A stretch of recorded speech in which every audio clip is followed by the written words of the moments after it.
நெடுவினா துணைப்பாடம். புயலிலே ஒரு தோணி கதையில் இடம்பெற்றுள்ள வருணனைகளும் அடுக்கு தொடர்களும் ஒலிக்குறிப்பு சொற்களும் புயலில் தோணி படும் பாட்டை எவ்வாறு விவரிக்கின்றன? முன்னுரை. ப. சிங்காரம் அவர்களின் புயலிலே ஒரு தோணி புலம்பெயர் தமிழர்கள் பற்றிய முதல் புதினம் கடற்கூத்து என்னும் பகுதியில் தோணி படும் பாட்டை விவரிக்கின்றனர்.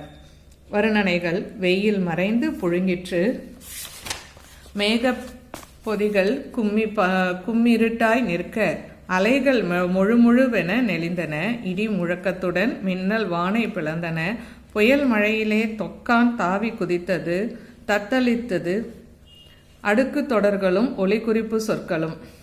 கடல் கூத்தாட்டில் தொங்கான் நடுநடுங்கி, தாவி தாவி குதித்து குதித்து விழுந்து நொறுங்கிற்று, உடலை இறுக்கி இறுக்கி அறுத்தது. கும்மிருட்டு மரமரப்பு பொயிங் புயிங் புயிங் நொயிங் என்ற ஒலியை பரவுகிறது. தொங்கான் கிறுகிறுத்து கூத்தாடுகிறது. கூத்தாடிய கடலலை.